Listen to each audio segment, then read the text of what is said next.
Good afternoon, everybody. Uneducated Economist here. So a lot of people like to follow my channel because I talk a lot about the supply chain and the impacts that a breakdown of the supply chain had on the economy, especially when it came to the prices of things. Now, I follow lumber. I've been working lumber for pretty much my entire life. I work retail sales right now. I know people who log, I know people who work at the mill, I know vendors, distributors, wholesalers, retailers. There's really no part of the lumber market that I don't have access to when it comes to information or finding the information. So it was really easy for me to call out lumber really accurately comparatively to what a lot of other people were saying out there, especially when lumber ran up to $1,700 per thousand on the futures market. I was one of the few people out there screaming, hey, this is not money printer, this is a supply and demand imbalance, and you're going to see the prices come back down. Now, here it is. It took a few years, but we find prices of lumber have returned to what would be considered a normal price. Now, how long it stays here is anybody's guess, but it's been here for quite a few months. And it's not a surprise to me when I look back at, the things that were taking place prior to COVID and then the things that were taking place during COVID told me that this was a inventory breakdown and not a stimulus coming from the Fed money printer. A lot of people wanted to call it that, but if you're going to call it that, then you have to stick with it, and you have to understand why it is that lumber came back down. It's because it didn't really have anything to do with all those stimulus checks. I mean, it did a little bit, as far as driving the prices up, but it wasn't going to sustain that price, and I knew that the prices were going to eventually come back down. At $1,700 per thousand, mills were pumping out a lot of lumber. I mean, they want to make money at $1,700 per thousand. This is a price that they had never experienced before. So they were pushing out a lot of lumber during this time. The only problem was at the time is getting that lumber through the distribution network, trying to fill up all the rails, all the distribution hubs, all the retail centers. Everywhere needed to have lumber filled in order for that price to come back down, because any gap in that distribution network was going to create a supply and demand imbalance. So until the entire system was filled with lumber again, filled the sluices, so to speak, you were going to find those imbalances continuing. Now we don't see the imbalances anymore. What we're seeing is a lack of demand for lumber, which is starting to impact the mills on the other side of this distribution, of the supply side of things, as they're saying, hey, we're not really happy at producing at $350 per thousand or even $500 per thousand. They're going into curtailment, right? And so again, we're going to see the inventory tighten up. Now, this sort of thing is happening with a lot of stuff out there. It's not just lumber.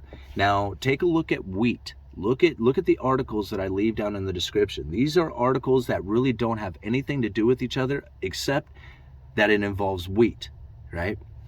Now, number one, China is the number one importer of wheat, right? They produce a lot of wheat and they import a lot of wheat. Guess who their best friend is when it comes to dealing with the deglobalization of the dollar, right? Russia. China and Russia are pals. But guess what? China doesn't want Russian wheat, right? They're saying that Russian wheat is not good. It's no good for China, and that they're not going to be purchasing it. So out of the 600 million tons of wheat that China imports, only 30,000 of it came from Russia. They're basically telling Russia, get out of here with your wheat. We don't want any of it, which means that they have to search out the rest of the globe for it. Guess who else produces wheat? The United States and Brazil. Now, I understand that Brazil and China, they're trying to buddy it up. They're probably, they're part of the BRICS nations and all that. So I would imagine that, Brazil is going to try and supply Russia with a lot of wheat. But it's the United States who's their other provider, right? So Brazil and the United States are both going to be providing wheat to Russia, except look what's going on here in the United States. The United States has wheat farmers abandoning their crop, right? Literally saying, hey, we can't deal with this thing anymore. The droughts, the severe weather, the production, it sucks. We're not even going to try. In fact, we're going to go for our insurance policy instead of trying to harvest, right? Say this crop was done, it's kaput, no more use, it's whatever, right? And so they're going to go and get an insurance policy on the fact that they weren't able to produce this wheat. right? Now, that's something to think about, considering now, here in the United States, what do we end up with? A shortage of wheat, right? Take a look at the other article I leave down in there. The East Coast is now importing wheat from places like Poland. Polish wheat is now coming into the United States because the mills that are looking for the wheat to basically grind into flour, they need to find the wheat somewhere if they're going to produce their product. And if the American wheat is too expensive or just can't get it, well, they're going to start finding it from other locations. Guess what? It's starting to find its way in from Europe. Now, put this all together. Now, think about this for just a minute. When we talk about the Cantillon effect, all right, and what ends up happening with the distribution networks, with the manufacturing and the imports, right? When the state becomes so wealthy, right? When the new money has come in and becomes so wealthy that the domestic manufacturing can no longer provide a decent product to the people, that they start importing foreign production. Now think about that. It's not that the manufacturing here within the United States is so expensive or so like outrageous that the Americans can't afford it. It's not necessarily that. The problem with it is that it's cheaper in a distant land. And the transportation to get it there makes it cheaper than what you can produce in your own nation. Okay? So now that's where the real problem is. Because no matter what you do, it's going to be cheaper to import foreign production than to produce it yourself. Even though there's a demand outside of the United States for that same wheat, we ourselves aren't producing it enough in order to be profitable for our own people, so we're not going to produce it. You see what's going on there? I mean, you think about what happens when you have this kind of situation and if it continues on that way. All right.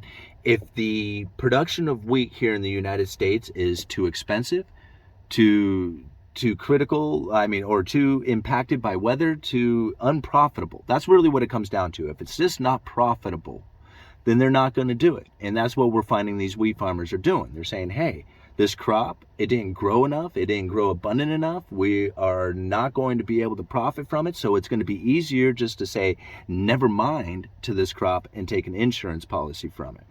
On top of that, the wheat here becomes so expensive because less of it is produced that you now have to import it from foreign production. Right? So if you're importing it from foreign production, then guess what?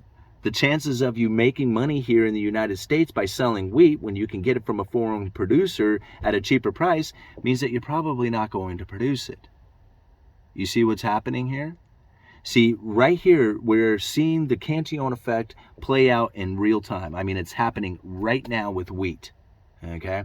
And we're going to find that problem growing worse with all kinds of products that we make here in the United States. It's not just going to be wheat, it's going to be everything out there. As the foreign production becomes cheaper and more available and the shipping makes it profitable to bring here to the United States as opposed to producing it yourself, then that's what they're going to do. That's what's going to end up happening.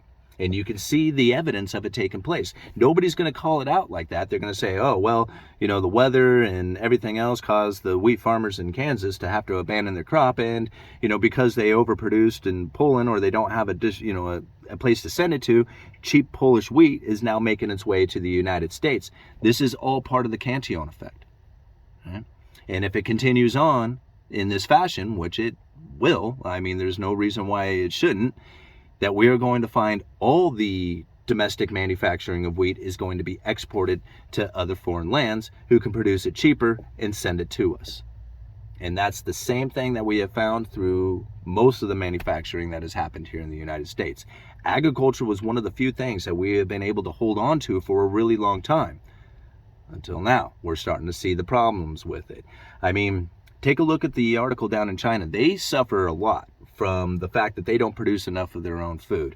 Soybeans, right? That's the big one that they're really trying to deal with, is that they get, I believe most of their soybeans and soy comes from the United States, right? So they're going to try and figure out a way that they can produce soy beans themselves to have a more of a domestic supply of it. The only problem with it is that they can't produce it in a way that is profitable. So they have to force their people into it, which they don't want to do. So now if you're forcing your people into it, that means they're planting something that they don't want to do instead of planting something that is profitable. What happens to all the profitable farming? It goes down, right? So again, like, you know, the forcing of trying to make a producer produce isn't a viable way of going about things, because really it's profit and from the product itself that is the driver of it, not just good intentions. Like, I mean, the government can say, hey, we have to feed our people, so everybody has to plant this stuff in order to survive.